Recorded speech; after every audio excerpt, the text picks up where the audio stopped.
Power is generated by harnessing the energy of falling water.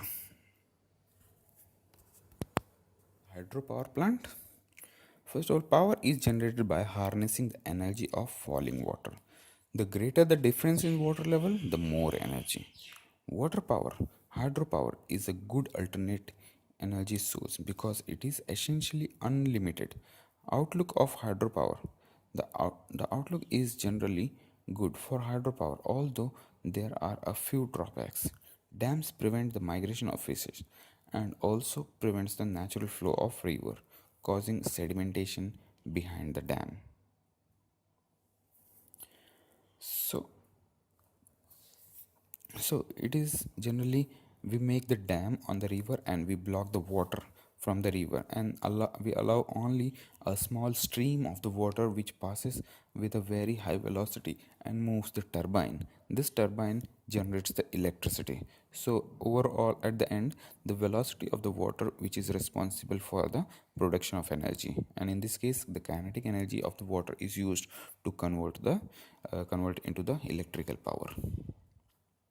So, what are the advantages? Once the dam is built, the energy is free. No waste of pollution produced. No waste or pollution. Much more reliable than the wind and solar power. Water can be stored above the dam, ready to cope with peaks in demand. Electricity can be generated constantly. And what are the disadvantages? The dams are very expensive to build. However, many dams are also used for irrigations. So, building cost can be shared. Building a large dam will flood a very large area upstream, causing problems for animals that used to live there. Finding a suitable site can be difficult. The impact on residents and the environment may be unprecedented, unacceptable also. Huge displacement, high building cost, and it affects ecosystem and affects the fish migration. Next is ocean or tidal energy. It generates the electricity because of the movement in the oceans, because of the tides or currents. So generation of electricity from movement of ocean tides and currents. Rising tides are trapped behind a dam, then released on to turn a generator. Also, some work on buoys that harness the movement of water to generate the electricity. These are another examples which can be installed under the water. So, what are the advantages? Generally good, but tidal energy can only be used in areas where tides are of sufficient high to warrant the electrical station. High cost may be associated. Offshore buyers would need electrical transmission lines along the ocean floor, which is also costly. Disadvantages is huge displacement, high building cost, and it also affects the fish migration. And the last one is the biomass energy. This is the energy which comes from the organic matter.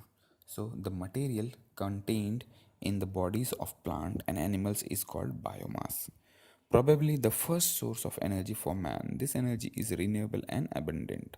Also includes the burning of urban waste, that is trash to steam plant. It also includes the municipal solid waste, human and animal manure, then wood waste, then energy crops. The mainly organic matter that can be directly burned as the fuel can also be considered as biomass energy, one of the most important renewable energy source. Biomass fuel is of three types: solid, liquid, and gases. Natural vegetations, animal waste, agriculture residues are all can be considered as biomass energy. Wood and biofuels are also there, and then combustion produces fewer pollutants. So there are wood, then rubbish, alcoholic fuels, crops, and landfill. Wood, as everybody knows, can be used for burning and other things. Rubbish or waste material can also be burned to produce the energy. Alcoholic fuel, there are alcohol is considered as a very good fuel because nowadays people are also using alcohol for their vehicles also. There are vehicles running on alcohol are available in the market, so alcohol can also be used. Alcohol can be produced by the fermentation of the of some of the crops, so that can be regenerated. Another crops like energy crops like zetropa and other things can be used to produce the biodiesel. these mm, these plants, they produce oil which is similar to diesel, and that's why it is called as biodiesel. And what is the landfill gas?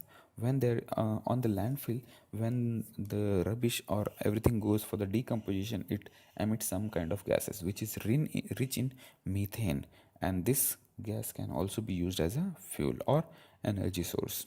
So these are the examples of biomass energy. So, what are the outlook? Biomass fuel will continue to be a large part of the alternate energy source. However, environmental degradation can and will occur if the biomass is not harvested in a renewable manner. And what are the advantages? It can be used for cooking and lighting purposes. It can be used for operating small engines and pumping water. Waste can be used as excellent fertilizers and can be used for running machines like threshers, straw and choppers, etc. So finally, it can be used for smaller machines as fuel for boiler engines, etc. What are the disadvantages? Burning biomass may causes pollution, especially air pollution, and leaves ash behind. The ash can be very toxic also. So these are overall disadvantages. And this all about the energy resources. Now, recovery. How can we reduce the uses of energy or reduce the excess uses of energy? First of all, reduce coal-fired power plants. Then reduced airborne borne particles like NOx or carbon dioxide. Improved air quality. Slow climate change. Longer availability of crude oil. Reduction of waste volume by up to 90% and lower fuel bills on transportation. And that's all about the energy resources.